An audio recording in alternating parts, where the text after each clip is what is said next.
Hey students,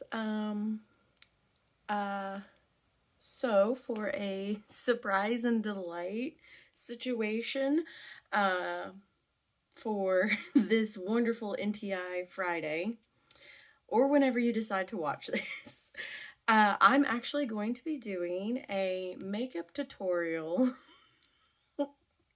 of Frida Kahlo, and talking about Frida Kahlo as I'm doing the tutorial.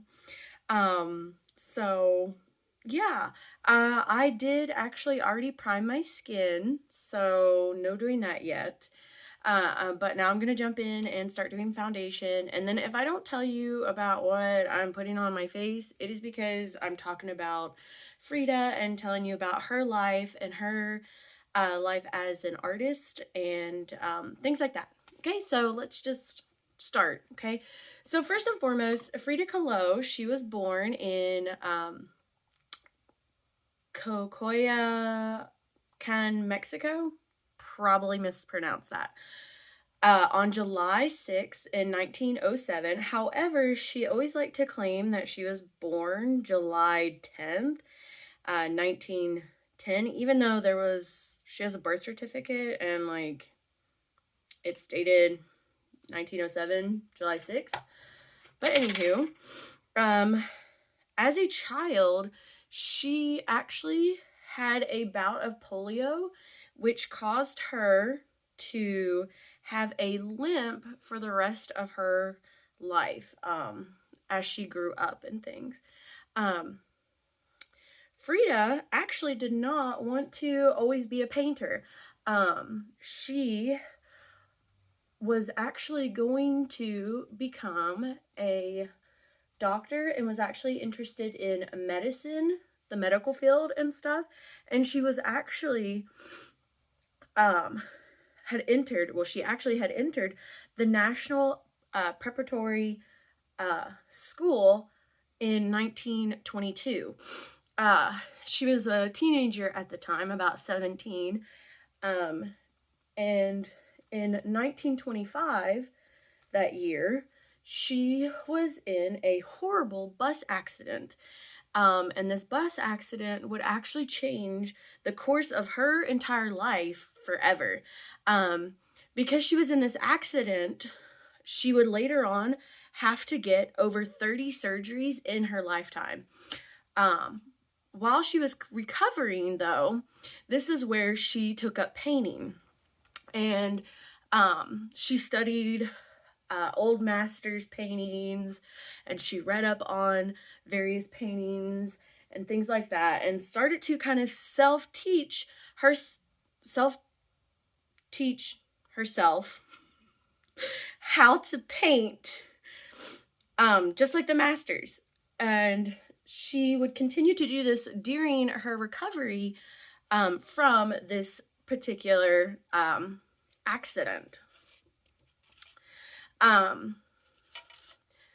Later on, she actually joined the Mexican Communist Party, where she met Mr. Diego Rivera, who, if you've never heard of that name before, he is a surrealism artist, and he's best known for a lot of his murals, art pieces. If I am talented enough, I will try to put some of his paintings in this video. If I'm not, you won't see them. So just look him up if you want to. Anyway, and he actually encouraged her art, and he would later on become her husband in 1929. Around that same time, she actually changed her style, which is what she later on became known for, most known for, because of how she painted herself and represented herself in her paintings through this type of style, which was actually called Tijuana dress, which has that flowered headband, which, you see mine right now in the video, okay? Flowered headband, loose fitting blouses, gold jewelry, and actually long ruffled skirts. And again, you would see that in a lot of her paintings during this time. around that same year, she and Rivera got married, and they actually went to the U.S. Because Rivera was commissioned to do various murals here in the United States, because he had become that popular of an artist during this time.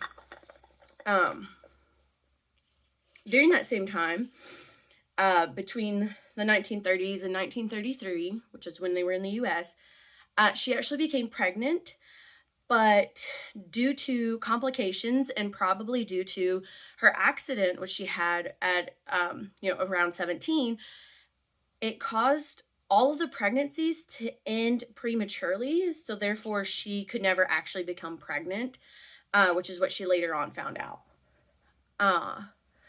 Again, in 1933, they returned to Mexico, to which they lived in their home there, which had kind of like a bridge. It was like two separate houses, and there's like a bridge that connected them. But anywho's, this house, like their home, I don't think she wore bronzer, but I'm going to put it on anyway. Their home became sort of like the it spot. Like, a lot of people decided that that was the place to be if you were an artist or a political activist. They would come multiple times, hanging out. It became that kind of place for those groups of people. Because again, both her and Rivera were part of the Mexican Communist Party. So they invited all of those types of people, as well as they were both artists. So obviously they would invite their friends over. Some of those artists included Leon Trotsky and Andrew Breton. Sorry, I'm looking at my notes, so don't judge me. But who were also very famous surrealist artists during this time. Frida's actual first solo, looking for a brush, okay. First solo exhibition was held in 1938, and it was held at the Julian Levy. I'm going with like a red blush because I figured that's kind of like, what she would go with. Just kind of guessing here, because she's not alive, so I can't ask her. But anyway, her first solo exhibition was in 1938, and it was held at the Julian Levy Gallery in New York. This would later help her to, make her known and renowned, and then she would later travel to Paris, where she would meet another surreal artist whose name was Marcel Duchamp. And this would in turn lead her to actually having one of her art pieces, the frame, acquired by the Louvre in Paris, which is a very famous, very, very famous museum. And this would lead to becoming one of the first 20th century Mexican artists to actually be in the museum's collection. Crazy, huh? I know. Due to many affairs, though, between her and Rivera, they were both to blame. Like, neither one of them were faithful to each other. Although I will say that Rivera, one of his affairs was actually with Frida's sister. But anyway, due to the multiple affairs between the two of them, they could not be faithful to each other. So therefore, they decided to split in 1937. But then later on got back together in 1940. Like, they reconciled, to each his own, things like that. Which, whatever. I mean, like I said, to each his own. They got back together, and they actually moved in they got back together in 1940 and moved into Frida's childhood home called La Casa Azul, which is, if you translate that into English, it is the Blue House. Which, down the road, after Frida had passed away, Rivera you know, was nice enough to take the home and reconstruct it into a museum, which now sets in the Coacan, Mexico. Again, my first language is English. Excuse me. Focusing back in onto her life, in 1943, she was actually appointed a professor position at La Esmeralda Education Ministry School for Fine Arts. Due to her failing health, though, she kind of turned to drugs and alcohol and things like that for relief. But she still continued to work and still continued to paint and things like that. I'm going to put some eyeshadow on. Not a lot, though, because, like, when I see pictures of her, it doesn't look like she's really wearing any eyeshadow. It's just, I feel like I'm going to put some on to kind of go with the look a little bit. And yes, I will be making myself with a unibrow. Okay? Because what's more Frida than her unibrow? Okay? Anyway, she still continued to paint and still continued to do work and things like that, even though she was, you know, turning to these items as a way of relief. Towards the end of her life, she required assistance with walking, and in 1957, due to illness, she had to lie in her bed for her first solo expedition in Mexico, which then within the year she passed away. We're gonna go in with this beautiful color pop. And I know I can hear some of you guys saying, "Oh, Miss Dusing's so preppy." Hush. Anyway, we're gonna go in with a fluffy brush because I really don't want it to be too crazy. I just kind of want to put a little bit on there. And I'm just gonna use like matte eyeshadows. I'm not gonna make it too fancy. But anyway, Frida, she painted over 200 paintings. A lot of those being still lifes, portraits of her family, and of course, self-portraits. She did a lot of those.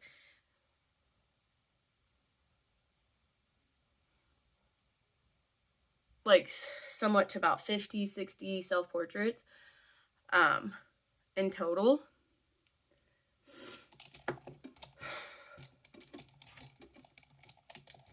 Trying to find a brush.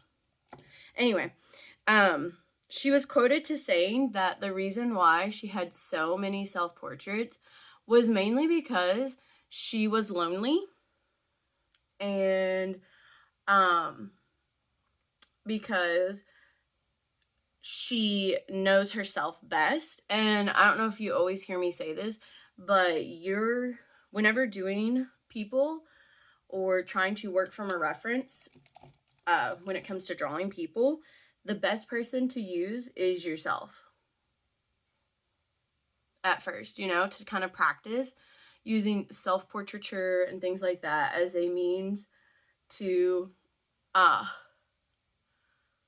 to correctly draw proportions and such. Okay, that's it for eyeshadow.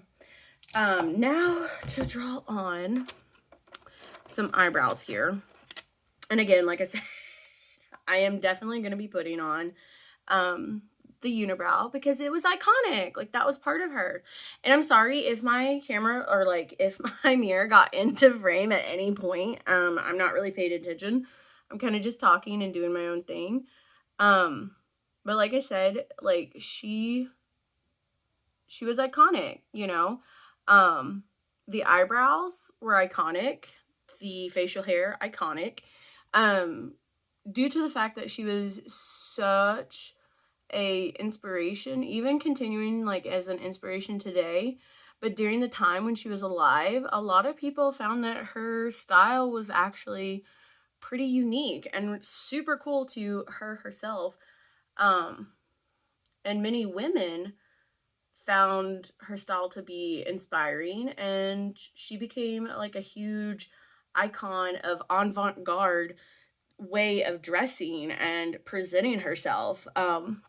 Even though when she was in the US, a lot of people saw her more as like Rivera being the uh, one to look at and to be entertained by, because he was the way that she dressed. She looked very like traditional um, Mexican wife material, um, which again Rivera really liked that. So to each his own. If that's the way she wanted to dress, then go for it.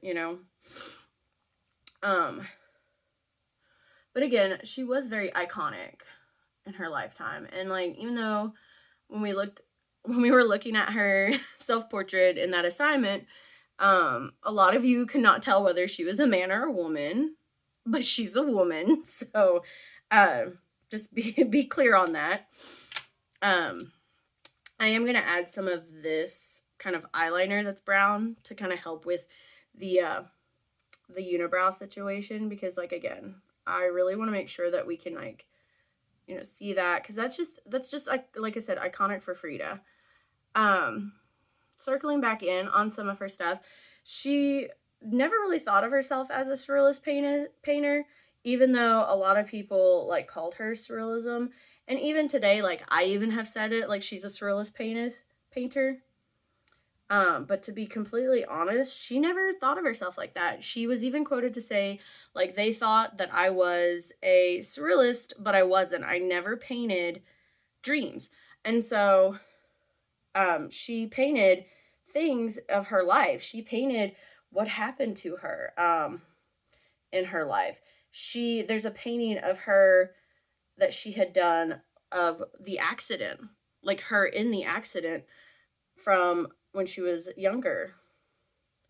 And so, like it's just part of her life, and she just painted her life, and like people I guess suspected that it was like parts of her dreams and stuff. No, she painted what went down for her, what happened for her, her experiences and things. And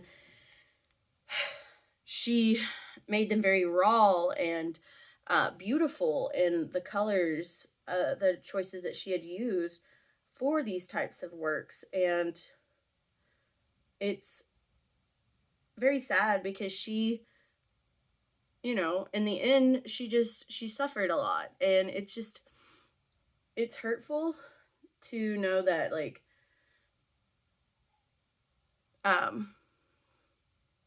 there's a chance she could have had a different life. But at the same time, it's cool that, certain things like that can change what happens in your life. They can make things,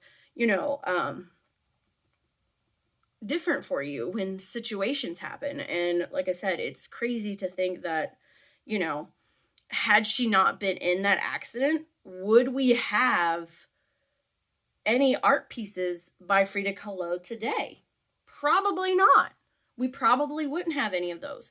And so, like I said, it's crazy how, we go through our daily lives and we think about situations and we think about things and, what things that could happen to us could instantly change our futures.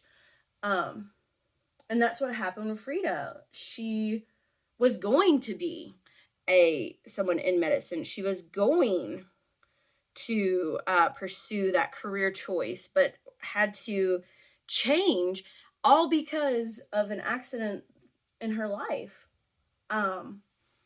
Honestly, I think that change, I wish she hadn't had to go through what she had to go through. But again, her experience and her having to do what happened to her, it changed the outcome of so many people, so many artists, in a way that we now have her as like a way to inspire us. and things. So I'm just gonna finish up here. I'm gonna curl my lashes, okay? Using the Telescopic Lift L'Oreal mascara in brown. You know, I really hope you guys like enjoyed this, or at least found it entertaining. I don't know if you did or not. You know, if you did, leave me a fun comment. No one has a cute mascara face. Okay, so if you see me go, I'm just trying to get those lashes. Okay, if you did enjoy this little funny video of me turning myself into Frida Kahlo, please make sure you leave a comment on this little video's post. What does me sound like an influencer? Leave a comment down below if you really like this video. Just kidding. But please, you know, leave a comment if you enjoyed this. Maybe I can work something out that those people who did watch the video all the way through, who leave a comment and things like that, maybe I can get you guys like a button or something. Would that be like a Frida, special Frida button?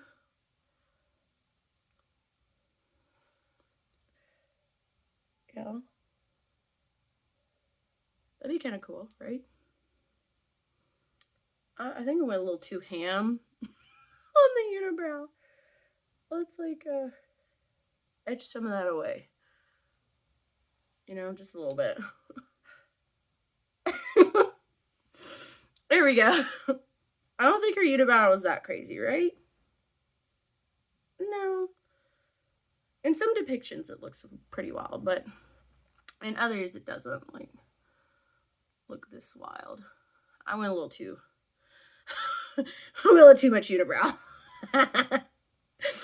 Well, anyway, like I said, again, if you really like this or think it's funny, please let me know. Maybe I can do other surprise and delight videos where it's like me doing makeup or just being silly or just doing like a painting tutorial or anything like that. I'm gonna add some lipstick too.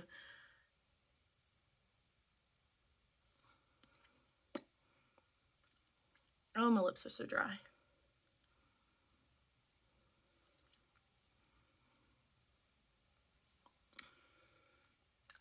Oh, final touches before I gotta, okay, all right, here we go. Gotta have the florals for Frida. Okay, I'm gonna put some earrings on.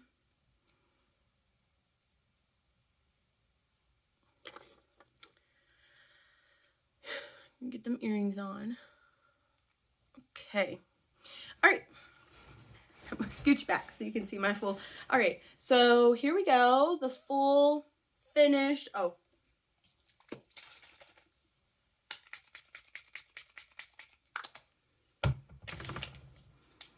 Now the full finished look. Again, hope you guys enjoyed this. And don't think your teacher is crazy. Of course, some of you probably already do. It's fine. I love you guys. I hope you enjoyed this little video or found it, you know, entertaining in some way, shape, or form. I will see you guys when we get back to school. I love you all.